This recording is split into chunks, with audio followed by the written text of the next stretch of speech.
Magandang tanghali po. Oras na para sa maiinit na balita.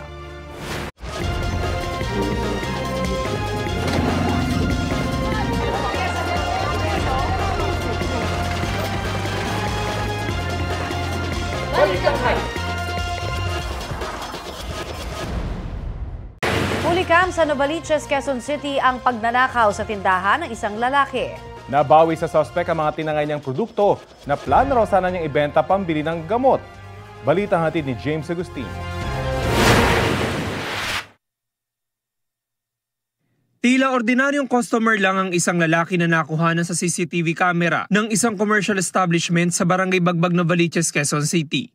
Umupo ang lalaki, kumuha ng mga grocery items at diretso itong inilagay sa daladala niyang bag.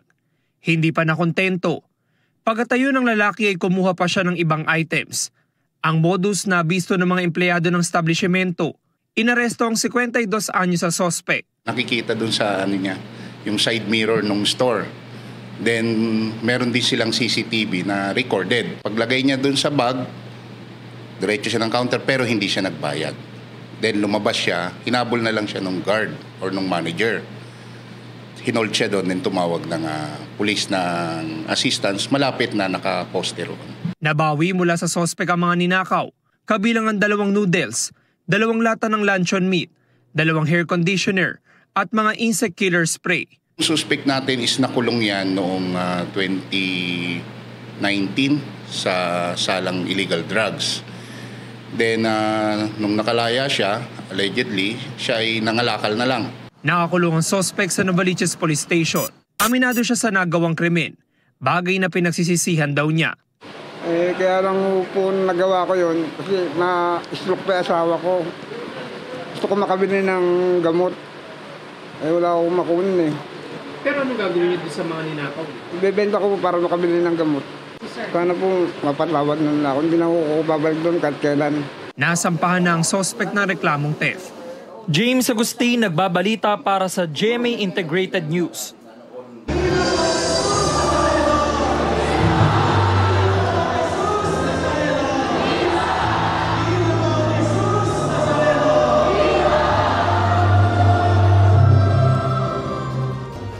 Mula sa Quiapo Church, nasa Quirino Grandstand na ang imahe ng Poong Jesus Nazareno para sa pahalik o pagpupugay. Sa tala ngayong umaga, umabot na sa libo-libo ang nakilahok sa aktibidad na yan. Update tayo roon sa ulat on the spot ni Oscar Oida. Oscar! Yes, Rafi, tuloy-tuloy nga ang dating ng mga tao dito sa Quirino Grandstand para sa nagaganap na pahalik sa Poong Jesus Nazareno. Mula sa mga bata hanggang sa mga pinakamatatanda, pumipila kahit na mainit, no? Masamantala lang ang natatanging pagkakataon na makalapit, mahawakan at makapagdasal ng personal sa Poong Jesus Nazareno. As of 9 a.m., umabot na sa halos 5,000 ang head count ng mga nagsadya dito. Di pa kasama dyan marahil ang mga nagtitinda ng mga towel, banner, kalendaryo, pati maliliit na imahe ng Poong Jesus Nazareno na abalang-abala sa paglalako para maubos ang kanilang mga paninda. Ang nasabing pahalik na binuksan sa publiko kagabi ay magpapatuloy hanggang sa Huwebes, araw ng pista ng Poong Jesus Nazareno na inaasahang dadaluhan ng milyon-milyong deboto. Paalala ng pamunuan ng Minor Basilica and National Shrine of Jesus Nazareno sa makikisa sa pahalik o pagpupugay sa Poong Jesus Nazareno, mag-sanitize bago at pagkatapos hawakan ang imahen. At imbis na literal na paghalik, inirekomenda ng simbahan ang pagpupunas na lang ng panyo o tuwalya sa krus at paa ng imahen. Rafi? Oscar, nabanggit mo, medyo mainit. Ano yan, malinsangan ba o tirik yung araw ngayon dyan sa lugar mo? Well, kanina, Rafi, no, talagang tirik. Pero, ewan ko, parang gumanda-ganda ang panahon ngayon. Medyo kulimlim. Wag lang uulan sana. Sana ganito na lang ang sitwasyon sa buong maghapon. Pero papalit-palit nga, no, ang weather dito. At sa ngayon, medyo kulimlim naman. Kanina yung kasagsagan ng pagpila, naranasan ng mga deboto dito, yung talagang tirik na araw. Pero as of the moment, ayan, medyo gumanda-ganda at medyo kumilimlim ang panahon. Rafi? So paalala siguro ng mga pupunta dyan, magbaon pa rin ng payong kahit na mainit yung inyong pupuntahan dahil nabanggit mo nga, pabago-bago yung panahon dyan sa Quirino Grandstand, Oscar. I-check lang din natin yung mga panuntunan, Rafi, no, sa pagdadala ng mga gamit, lalo't yung mga payong, baka makaabala rin tayo sa mga kapwa natin dahil matutulis. Siguro magawa ng paraan na mayroon pang saklob na hindi tayo makakaperwisyo sa ating kapwa. Rafi? Transparent na kapote nga ang kanilang inirekomenda. Maraming salamat sa iyo, Oscar Oida. Parehong andas pa rin po ang gagamitin ngayong taon para sa prosesyon ng Poong Jesus Nazareno, pero may ilang binago rito. Kumpara po sa kwadradong disenyo noong 2024, slanted na ang harapang bahagi nito para raw maiwasan ang pagsampa ng mga deboto. Pinatibay rin ang iba pang parte ng andas tulad ng gulong nito. Para naman mas masilayan ang poon, ginawa ng sunroof ang andas para mas makapasok ang liwanag ng araw sa loob. Nakakabit din po sila ng mga blower sa loob ng andas para hindi na magkaroon ng moisture ang salamin nito.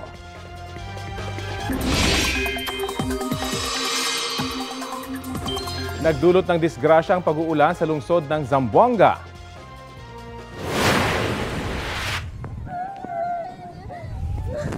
Halos malubog sa tubig ang buong truck na yan habang minamaneho ng driver nito patawid sa ilog sa Pamukutan. Sa lakas ng ragasan ng tubig sa ilog dulot ng pag-uulan, natumba ang truck at naanod ang mga ibinibenta sanang gulay at prutas na nasa 100,000 piso ang halaga. Naisalba rin naman kalaunan ng truck sa tulong ng backhoe pero labis ang pinsala rito. Ang magandang balita kahit paano ay wala pong nasaktan sa insidente. Sabi ng Pag-asa, ang pag-ulan sa Zamboanga City ay dulot ng mga local thunderstorm.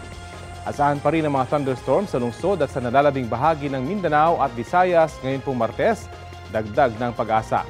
Shearline naman at hanging amihan ang magpapaulan sa Luzon.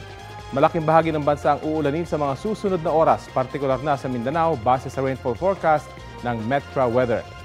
Posible ang heavy to intense rains na maaaring magdulot ng baha o landslide. Mababa naman ang tsansa ng ulan dito po sa Metro Manila, kasama ang Maynila kung saan idinadaos ang pahalik sa Poong Jesus Nazareno. Sa tala naman ng temperatura ngayong amihan season, 14.6 degrees Celsius ang minimum temperature sa Baguio City, 19.8 degrees Celsius sa Malaybalay Bukidnon, habang 22 degrees Celsius dito po sa Quezon City. Bulkan naman po tayo, nagka-minor phreato magmatic eruption o mahinang pagputok ang Bulkang Taal pasado alas 7:30 kagabi. Sinabayan pa yan ng volcanic tremor na tumagal ng 3 minuto. Kabilang po yan sa 7 volcanic earthquake na naitala ng FIVOC sa Taal sa nakalipas na 24 oras. 600 metro ang taas ng sumingaw na plume o usok sa bulkan mula sa pagputok.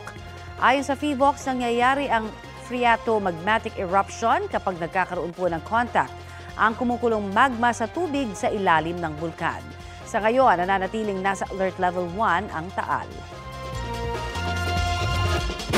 Mainit-init na balita, bahagyang bumilis pang pagmahal ng mga produkto at serbisyo sa bansa nitong huling buwan ng 2024.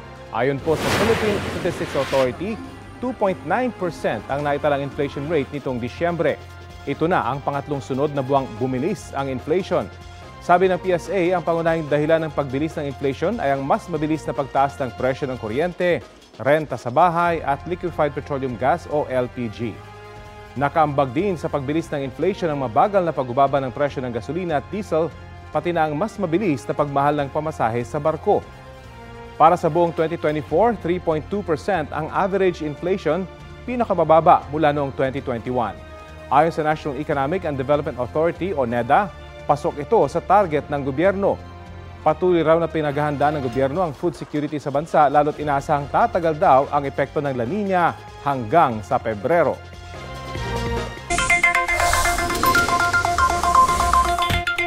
Nagpaliwanag ang Department of Agriculture kung bakit tila ginto ang presyo ng kamatis at iba pang gulay sa ilang pamilihan. Because of series of typhoons last year caused extensive damage to the crops in their vegetative and reproductive stages, kagaya ng tomato, bell pepper, and chili pepper. Dahil daw yan sa pinsala ng mga nagdaang bagyo, partikular na sa Region 2, 5 at Calabarzon. Pagtitiyak naman ng DA, balik produksyon na kaya posibleng bumalik na sa dating presyo ang mga kamatis at iba pang gulay sa katapusan ng Enero o simula ng Pebrero. Sa huli nilang bantay presyo, nasa 200 hanggang 350 pesos ang kada kilo ng kamatis sa mga pamilihan sa Metro Manila. Sa pag-iikot naman ng GMA Integrated News kahapon, umaabot pa sa 400 pesos kada kilo ang bentahan niyan sa ilang palengke. Arestado ang isang lalaki sa probinsya ng Rizal dahil sa panggagahasa umano sa pamangkin niyang 13 anyos. Balitang hatid ni EJ Gomez. Sa kulungan ang bagsak ng 49 anyos na lalaking ito na nanggahasa umano sa 13 anyos niyang pamangkin. Naaresto siya ng Binangonan Police sa Barangay Tandang Cucho, Tanay Rizal noong linggo. Okay, naaresto namin sa bisa ng warrant of arrest sa kasong qualified rape. Ayon sa pulisya, Enero noong nakaraang taon nangyari ang umano'y panggagahasa sa menor de edad na biktima. Nangyari ito nung bumisita itong suspect sa bahay ng biktima dyan sa Binangonan. Then for a while, nabuntis yung biktima. And doon nag-file sila ng complaint against the suspect. At nung nalaman ng suspect na nag-file ng complaint sa pulis, ito ay nagtago, no? December 18 nang ilabas ng Binangonan Regional Trial Court ang warrant of arrest laban sa akusadong si alias Fonso. Itinanggi niya ang paratang. Ano po yung ginawa po ninyo dun sa bahay nila? Wala, may bahay po kami dun. Tapos wala, yun, nagpahinga lang, wala na po. This is the first time na na-commit siya ng rape. But yun nga, dahil since kamag-anak at saka minor ay qualified rape yung kinasasangkutan niyang kaso at ang ng korte is no bail. Nakakulong siya ngayon sa Binangonan Custodial Facility. EJ Gomez, nagbabalita para sa GMA Integrated News. Ito ang GMA Regional TV News. Balita sa Luzon mula sa GMA Regional TV. Pinagnakawan ng isang eskwelahan sa Guagua, Pampanga. Chris, ano ang nakuha ng suspect? Connie, nahuli kam ang pagtangay ng isang lalaki sa TV ng eskwelahan na gamit pa man din sa pagtuturo ng mga guro. Yan at iba pang mainit na balita hatid ni Jeric Pasilyao ng GMA Regional TV. Nahuli kam ang lalaking yan na umaaligid sa isang pampublikong eskwelahan sa Guagua, Pampanga. Sa CCTV footage, makikita siyang bumaba sa pader ng eskwelahan na may daladalang malaking kahon. Laman pala nito ang tinangay niyang TV na ginagamit ng mga guro sa pagtuturo. Sa aming pag-iimbestiga, dumaan yung suspect doon sa likod ng eskwelahan sa may siwang. Nung nakapasok na siya, dumaan sa bubong. Sinira po niya yung bubong, kisame at nakapasok siya. Naaresto ang suspect na nasa kustodiya na ng pulisya. Nahulihan din siya ng iligal na droga. Ayon sa Guagua Police, nasangkot na rin ang suspect sa iba pang insidente ng pagnanakaw kahit noong minor de edad pa siya. Nasa watchlist din siya ng pulisya dahil sa iligal na droga. Sinampahan ng mga kaukulang kaso ang suspect na walang pahayag. Patay sa pamamaril ang isang babae sa San Juan, Batangas. Sugatan naman ang kinakasama niya. Ayon sa pulisya, persahang pinasok ng 4 na lalaki ang bahay ng mga biktima para pagbabarilin. Ang 2 biktima sangkot sa kaso ng pagpatay at pagsunog sa isang person with disability nitong Disyembre. Nakakulong na sila sa reklamong murder pero nakalaya matapos iutos ng piskalya. Itinanggi naman ng pulisya na paghihiganti sa pagkamatay ng PWD ang motibo sa pamamaril. Sabi kasi ng nakaligtas na biktima, may nakaaway sila sa isyu ng lupa. Tukoy na ng pulisya ang pagkakakilanlan ng 3 sa mga sospek at tinutugis na. Sa San Nicolas, Ilocos Norte, dead on arrival sa ospital ang isang lalaking 25 anyos matapos pagbabarilin ng sariling ama. Ayon sa pulisya, nagtatalo ang sospek at kanyang misis nang umawat ang biktima. Doon na siya nabaril ng ama na nakainom noon. Nadakip ang sospek sa hot pursuit operation pero hindi na nabawi ang ginamit niyang baril. Nahaharap sa reklamong parricide ang sospek na tumangging magbigay ng pahayag. Jeric Pasilyao ng GMA Regional TV nagbabalita para sa GMA Integrated News. Bukod naman sa Maynila, naghahanda na rin para sa Pista ng Jesus Nazareno ang ilang taga-probinsya gaya sa Lawag, Ilocos Norte. Inayos at nilinisan na ang replika nila ng Nazareno roon at nilinis na rin ang chapel. Sa Huwebes, magdarao sila ng bersyon nila ng tradisyon ng pahalik o pagpupugay pati na rin ang prosesyon. Dinarayo rin daw ang pagdiriwang nila ng Pista ng Nazareno roon.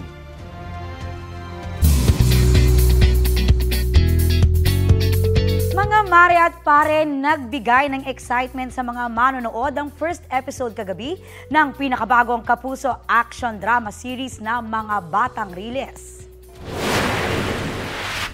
Kami, ang Mga Batang Riles. Ipinakilala na ang mga karakter na mapapanood ninyo gabi-gabi sa GMA Prime. Isa na riyan si Kidlat na karakter ni Miguel Tan Felix. Nariyan din ang mga magulang niya na ginagampanan ni Diana Zubiri at Chris Villanueva. Ipinakita sa unang episode ang buhay ng mga residente sa gilid ng Riles sa Sitio Liwanag. Lalo ang plano ng isang kumpanya na magtayo roon ng mga gusali. Sa pangunguna yan ng mga karakter ni Jay Manalo at Desiree Del Valle.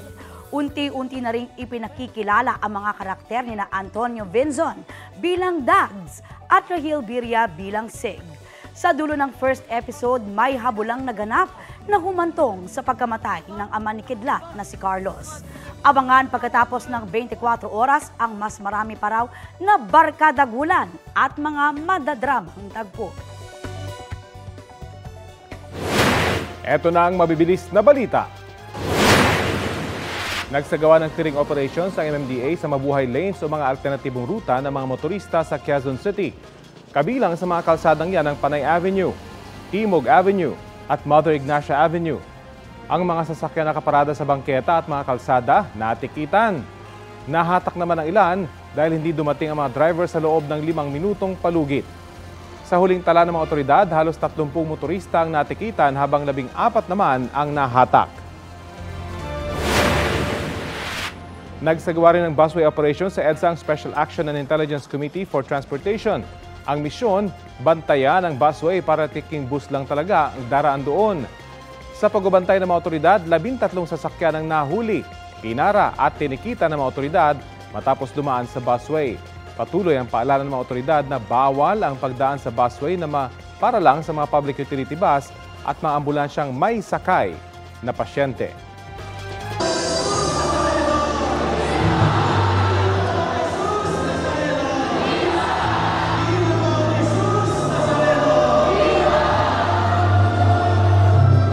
Tutulong din sa pagbabantay sa seguridad sa Pista ng Jesus Nazareno sa Maynila ang Southern Police District.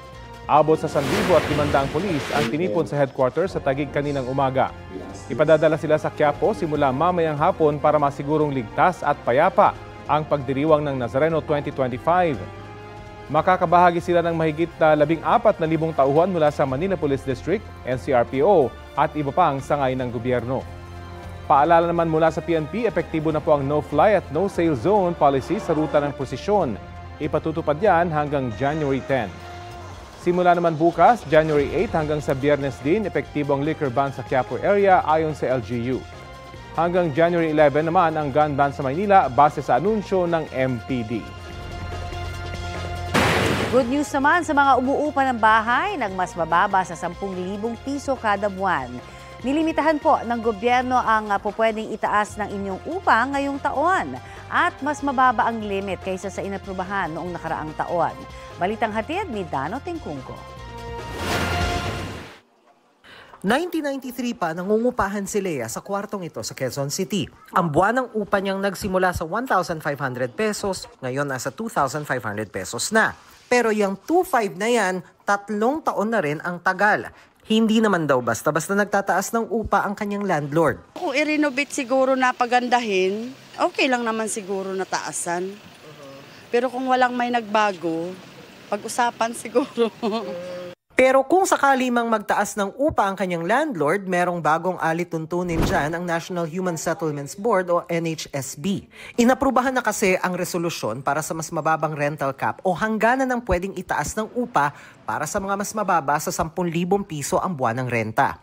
Mula sa dating 4% simula ngayong Enero at sa buong 2025, magiging 2.3% na lang ito. Ibig sabihin, sa halimbawang 10,000 pesos na buwan ng upa, hanggang 230 pesos lang ang pwedeng itaas ng landlord at hanggang 1 beses lang sa isang buong taon. It only applies to an existing renter who will extend or renew his rent in 2025. So kung ang renta mo, for example, nag-end ng January 31, tapos gusto mo pang mag-continue nung iyong pag-upa doon, Ang pwede lang itaas doon sa renta mo, maximum 2.3%. Pero pagdating ng January 31, umalis ka na doon sa unit na yon, pwede nang paupahan yung unit na yon ng more than 2.3% higher than the previous rate. It will benefit our lower income group. Kasi karamihan ng mga lower income group na nangukupahan. Paano kung para mapataas ang aumento sa upa, palayasin na lang ng landlord ang tenant niya at kumuha ng bago? Bawal yan, sabi ng NHSB. The Rent Control Act kasi is very clear. Hindi ka pwede magpalayas lang ng tao dahil hindi kayo nag-agree doon sa renta. Kasi pwede sabihin ng landlord, okay, tataasan ko to, ayaw mo, papalisin kita. The law is there to protect them. Kaya nga, nag-set yung law natin na dapat may cap tayo na sineset. So, persado yung landlord na hanggang doon lang niya itataas yon. At kung itinaas niya yon, then dapat correspondingly yung nangungupahan, he should be willing to also accept provided it does not breach yung rental cap of 2.3%. Kung hindi magkaintindihan ang mga partido sa barangay, they can actually file a court case. And if found guilty, ang batas is very clear.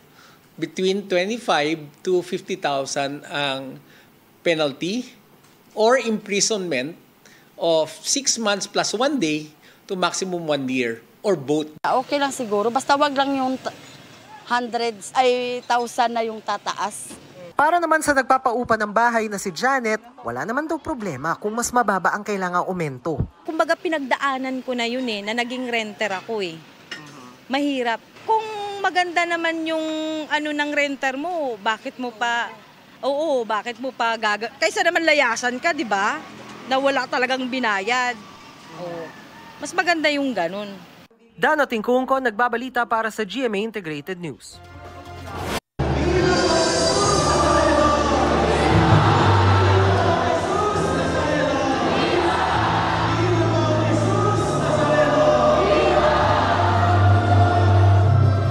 Hindi lang ang mga deboto ang may hiling sa Poong Jesus Nazareno ngayong kapistahan, kundi maging ang mga nagtitinda sa paligid ng Quiapo Church. Balitang hatid ni EJ Gomez. Sa labas pa lang ng Minor Basilica and National Shrine of Jesus Nazareno, hile-hilera na ang mga nagtitinda ng mga souvenir ng Nazareno. Ayon sa ilang mga tindera, mangilan-gilan pa lang ang mga bumibili. Sa ngayon, matumal pa. Pahirapan pangaraw kung minsan ang paghanap ng maayos nilang mapupwestuhan, lalo't sinisita sila sa mga bawal na lugar. Sa ngayon, aabot pa lang daw sa 2,000 piso ang kanilang kita kada araw. Pag-araw ng piyesta, mga 20,000. Kasi meron tayong mga malalaking poon, dyan tayo bumabawi sa mga ganyan. Pero mas mabeto talaga yung mga bracelet, towel, yan yung ginagawa nila talagang pinaka-souvenir. Mabibili sa mga tindahan ang pinakamurang imahe ng Poong Jesus Nazareno sa halagang 50 pesos. Ang medium size nasa 250 pesos, habang ang large nasa 300 pesos. Ibinibenta naman ang pinakamalaki sa halagang 900 pesos hanggang 1,200 pesos. Ang mga kwintas naman nasa 20 pesos lang. Ang kada piraso naman ng puti at colored na panyo mabibili sa 35 pesos o kaya ay 300. May mga keychain din sa halagang 35 pesos at kalendaryo na ibinibenta ng 50 pesos. Meron din mga rosaryo na nasa 35 pesos hanggang 100 pesos. EJ Gomez, nagbabalita para sa GMA Integrated News. Update tayo sa mga aasahan at ginagawang paghahanda para sa Nazareno 2025. Kausapin natin ang Technical and Procession Management Advisor ng Minor Basilica and National Shrine of Jesus Nazareno na si Ginoong Alex Irasga. Magandang umaga at welcome po sa Balitang Hali. Magandang umaga po sa mga taga-subaybay ng Balitang Tanghali. Opo, yun pong pahalik sa Quirino Grandstand. Tuloy-tuloy, 24 oras na po ba yan hanggang sa pagalis ng andas sa madaling araw po ng Huwebes? Nagsimula po ito kagabi matapos po ng special na misa para sa ating mga volunteers. And magpapatuloy po ito kahit nagsisimula ng prosesyon hanggat may pila pa po sa ating pagpupugay. Okay. Ano po yung mga pagbabago sa andas at panuntunan sa prosesyon para po sa mga deboto ngayong taon? Okay. Yung una na pagbabago sa ating andas, sinikap po natin na mas mapaliit pa ang bilang ng mga nasa ibabaw ng andas, no? At dito po sa pagkakataong ito, tiniyak natin at doon na lang po talaga sa dalawang gilid, meron hong mga ihos na nagbabantay at sumasalo sa mga tuwalya o panyo na inihahagis ng ating mga deboto para maipahid po sa nakalabas na krus at sa salamin ho ng imahen. Malaki po ang inalis natin sa gawing harapan para mabawasan ng mga tao ron. Gayon din po, sinisikap natin na ma-address yung problema ng pagpapag, no? Yung pagmamoist noong mga salamin.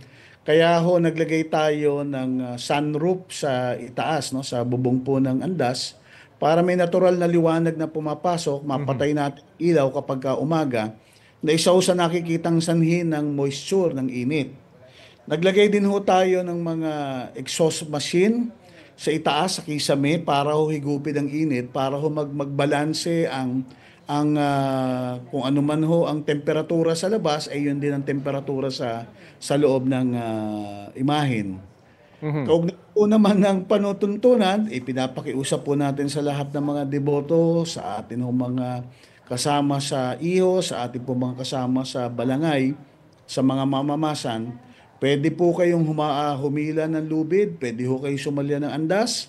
Ang pakiusap po lamang natin, gawin natin ito ng maayos. Kung tayo ho ay lalapit sa andas, doon tayo sa gawing likuran daraan.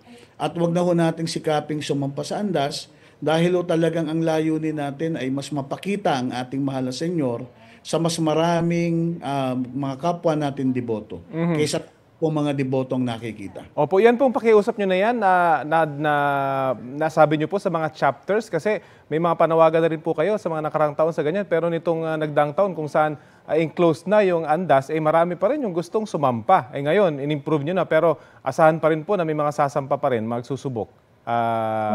Sir Patuloy po ang Sir Rapi, patuloy pang pagsisikap ng ating simbahan na kausapin ang ating mga kapwa deboto. Gayon din po, habang ginagawa ho yan, patuloy din naman ang aming mga technical na pagsisikap para ho ma-prevent yan. In fairness naman po sa mga ihos, sa mga mamamasan, as compared in the previous years before the pandemic, ito hong nakaraang taon, di hamak ko na mas kakaunti na. No? Pagka binilang nyo ho yan, wala na hong 30 tao yan. Dati ho, maabot ang 100 ng tao sa ibabaw ng andas sa Manila, sa hindi. Wala na hong 30 yan. Ngayon ho, sinisikap namin na mas mababa pa ho, na sana mga 20 na lamang ang makakaakit dyan sa dalawang gilid. And gayon din ho, last December 31, nagkaroon kami ng Thanksgiving procession. Wala naman na hong sumampa doon sa truck at pinaglagyan ng ating imahen. Yun lamang pong mga pare na naroon, 4 po yung pare na nandun sa taas ng truck. Wala na hong ibang nandun. Wala hong nagsikap na sumampa na mga deboto. Sana ho, magbago na rin yung ating pananaw patungkol dyan, hindi ho ba, para iwas disgrasya. Ano naman po yung paghahandang ginagawa ng mga ihos para sa taong ito?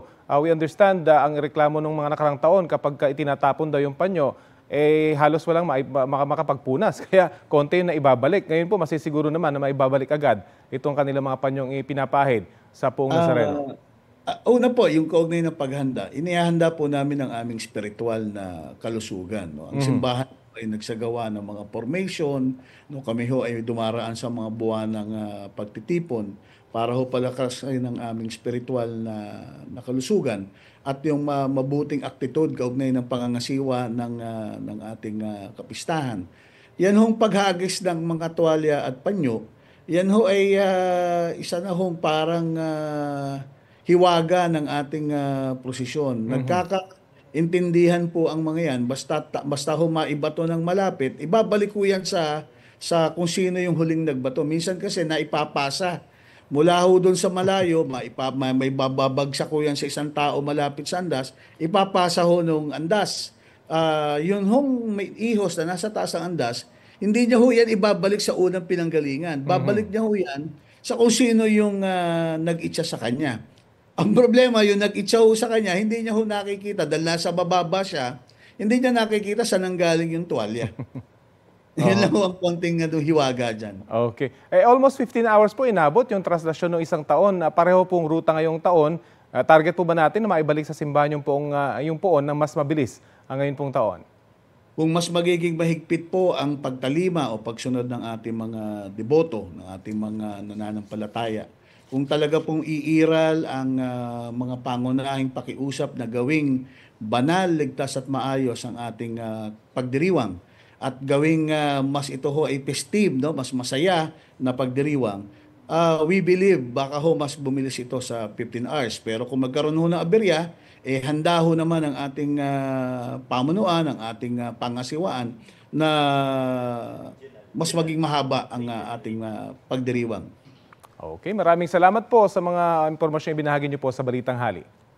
Maraming salamat po at mabuhay kayo. Viva Señor Jesus Nazareno. Salamat po, Technical and Procession Management Advisor ng Quiapo Church, Alex Irasga. Ito ang GMA Regional TV News. Balita naman sa Visayas at Mindanao mula sa GMA Regional TV, may nasawi sa sunog sa Cebu City. Sara, kilala na ba yung biktima? Oo, Rafi. Isang binatilyong 13 anyos ang nasawi sa sunog sa Cebu City. Mahigit 70 pamilya naman ang nasunugan. Yan at iba pa mainit na balita hatid ni Alan Domingo ng GMA Regional TV. Naglalagablab na apoy ang tumumpok sa mahigit 30 bahay sa Cebu City. Sa isang video makikita ang ilang nasunugan na umakyat sa bubong ng isang gusali kasama ang mga bata. Sa gitna ng sunog, isang binatilyong 13 anyos ang nasawi. Tinangka pa umano siyang gisingin na magkasama niya sa bahay. Upon checking sa mga around 3:50 in the morning, hindi na nakita yung 13-year-old boy. That prompted the adoptive father to ask the assistance of the firefighters na kanilang anak ay na-missing. Mahigit 70 pamilya ang apektado ng sunog. Inako naman ng DSWD ang gastusin sa pagpapalibing ng nasawi. Inaalam pa ang sanhi ng apoy. Sa isang kainan sa Barangay 6 Bacolod City, nakikita ang pagpasok ng isang lalaking nakadilaw na t-shirt. Palingalingan at tila may hinahanap. Maya-maya pa, makikita na siyang tumatakbo palabas ng kainan bitbit ang electric fan. Daglagan siya actually, tas nakita man siya sang nadakpan siya dito, nasa babaw, somewhere sa babaw. Pero nakadlagan man siya dyan. Nakahingi ng tulong ang may-ari sa mga tao sa lugar kaya nabawi ang electric fan. Pero nakatakas ang suspect. Inaalam na ng Bacolod City Police ang pagkakakilanlan ng lalaki. Sugat sa batok at kanang balikat ang tumapos sa buhay ng isang amang senior citizen. Yan ay matapos tagain ng kanya mismong anak gamit ang lagaraw na isang klase ng itak.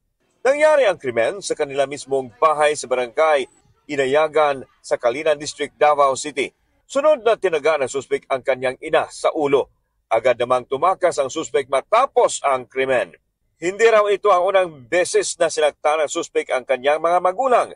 Inireklamo na raw siya dati ng kanyang mga magulang sa barangay dahil sa ilang beses na pananakit sa kanila. Nahuli ang suspek sa kabilang sityo. Nagdesisyon naman ang barangay na ipakonsulta siya sa doktor. Reklamong parricide at frustrated parricide ang sinampa laban sa suspek na hindi na nagbigay ng pahayag. Patuloy pang ginagamot sa Southern Philippines Medical Center ang sugatang ina.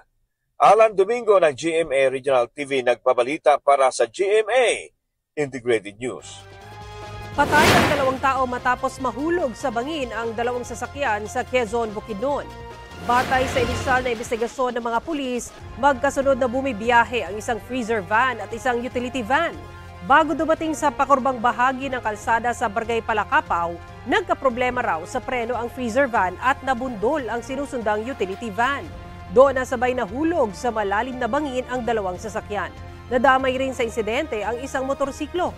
Idineklarang dead on arrival sa ospital ang helper ng freezer van at driver ng utility van matapos magtamo ng malubhang mga sugat. 3 naman ang sugatan. Patuloy ang investigasyon ukol sa insidente. Pati ang cast ng Widow's War nakihula na rin kung sino ang tunay na mastermind ng Palacios Killer. Ang mastermind sa Widow's War ay si Galvan. Ako, it's a toss-up between Galvan or Jericho. It has to be Miss Aurora. Sabi nga ng bidang si Carla Abellana, gulat at revelations ang dapat abangan sa huling 2 linggo ng serye. Kung pipikit daw kayo, baka ma-miss nyo ang twist after twist. Ang hint pa nga na ibinigay ni Carla, hindi lang isa ang killer. Panoorin ang last few episodes ng Widow's War, 8:50 p.m. pagkatapos ng bagong Kapuso Prime series na Mga Batang Riles. Ito ang GMA Regional TV News.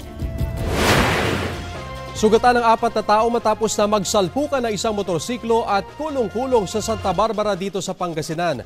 Batay sa investigasyon, biglang nag-overtake ang kulong-kulong sa sasakyan na nasa kanyang harapan at nakasalpukan ng kasalubong na motorsiklo sa kabilang lane sa bahagi ng barangay Gigisangin. Nagtamo ng sugat sa iba't ibang bahagi ng katawan ang 2 driver pati na ang kanilang mga pasahero. Nakatakdang mag-usap para magkaareglo ang 2 panig.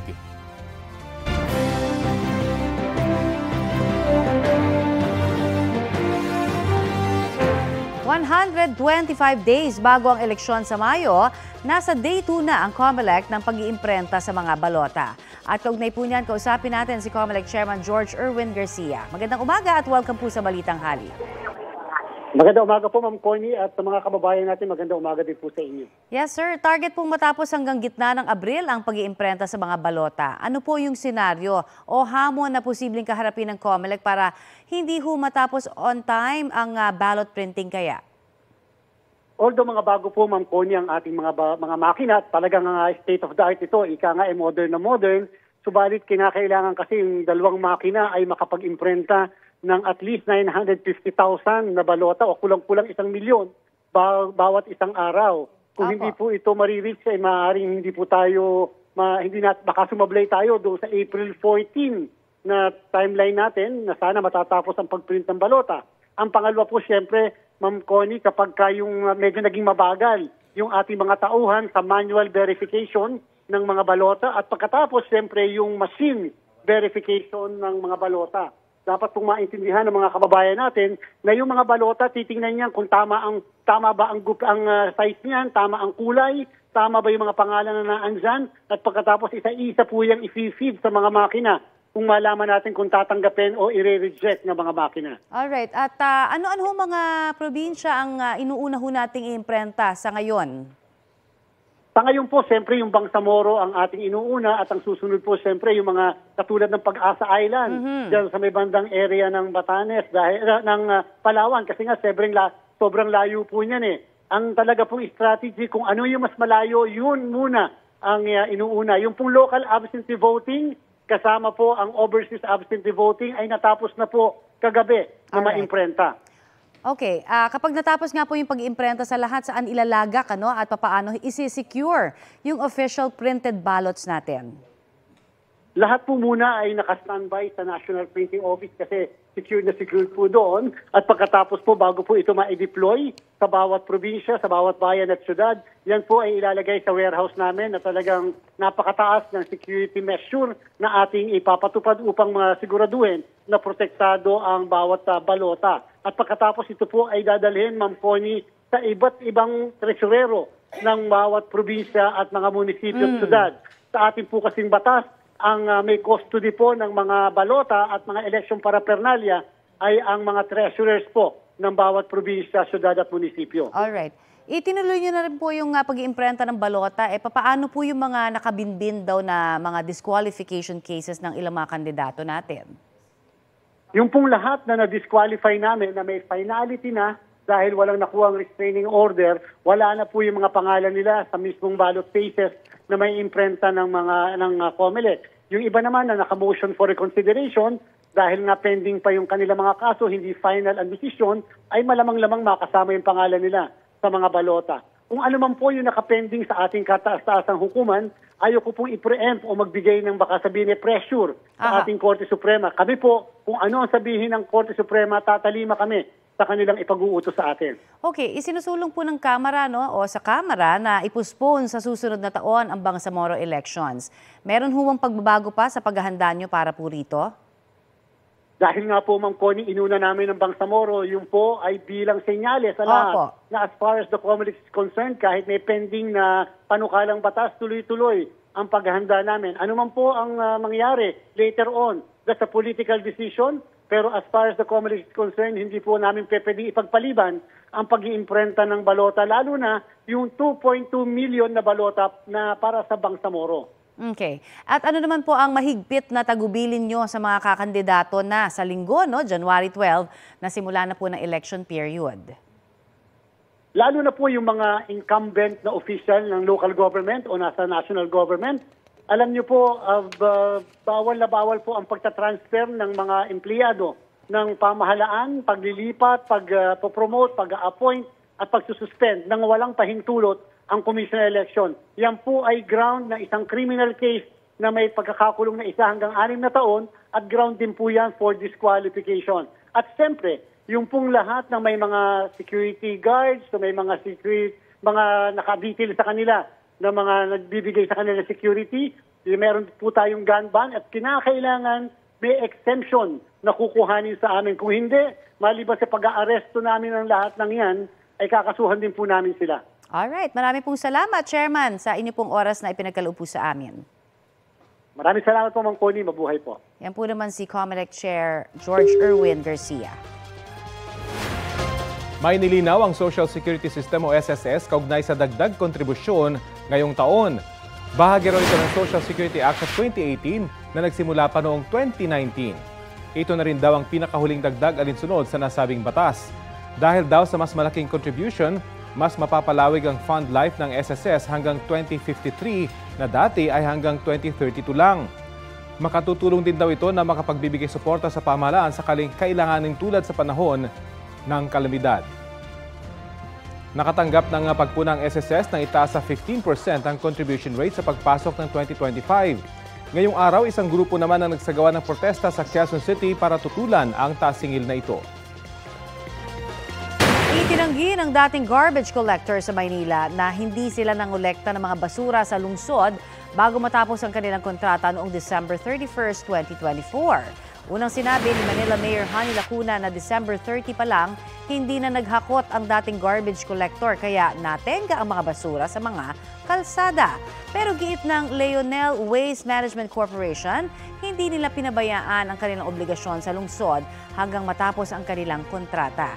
Nang i-anunsyo ng kumpanya sa kanilang mga empleyado noong December 23 na matatapos na ang kanilang kontrata sa Maynila, sinabihan daw ng kumpanya ang lahat na ituloy ang serbisyo hanggang sa katapusan ng 2024. Sabi pa ng Leonel, patuloy ang pangongolekta nila ng basura kahit meron pa raw mahigit 561 million pesos na utang ang Manila LGU.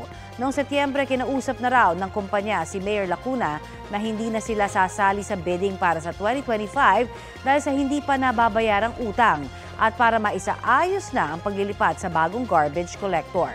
Ayon naman kay Mayor Lacuna, iba ang idinahilan ng Leonel kung bakit hindi sila sumali sa bidding pero hindi na sinabi ng alkalde. Ito ang GMA Regional TV News. Patay ang 2 trabahador matapos ma-suffocate habang naglilinis ng septic tank sa Upol, Misamis Oriental.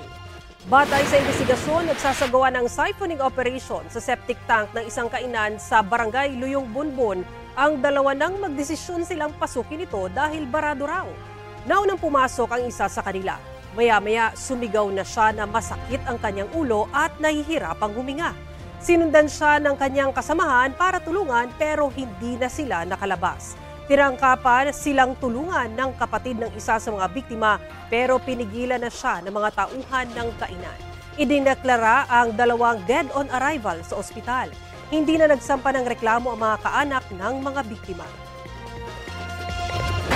Para sa dagdag seguridad sa pista ng Poong Jesus Nazareno, gagamit na ng X-ray at metal scanner sa labas ng Minor Basilica ang National Shrine of Jesus Nazareno o Quiapo Church sa Maynila. Ayon kay Police Major Bernardino Venturina na hepe ng presinto sa Plaza Miranda, lahat ng mga gamit ay dadaan sa X-ray scanner bago makapasok sa simbahan. Asahan daw pong tatagal ang inspeksyon kaya kailangang habaan ang pasensya. Nananawagan naman ang isang grupo ng environmental advocates na panatiling malinis ang paggunita sa pista ng Nazareno. Iwasan daw ang pagtatapon ng basura kung saan-saan at magbaon ng pagkain at inumin sa reusable container sa halip na bumili ng pagkain.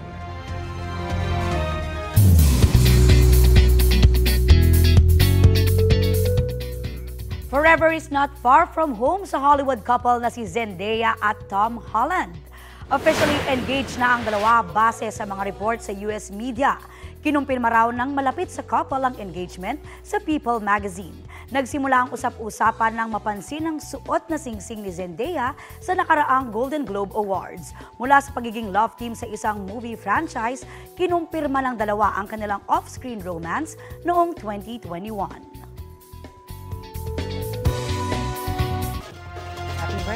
Happy birthday! At ito po ang Balitang Hali. Bahagi kami ng mas malaking misyon. Ako po si Connie Sison. Rafi Tima po. Kasama niyo rin po ako, Aubrey Carampel. Para sa mas malawak na paglilingkod sa bayan. Mula sa GMA Integrated News, ang News Authority ng Filipino.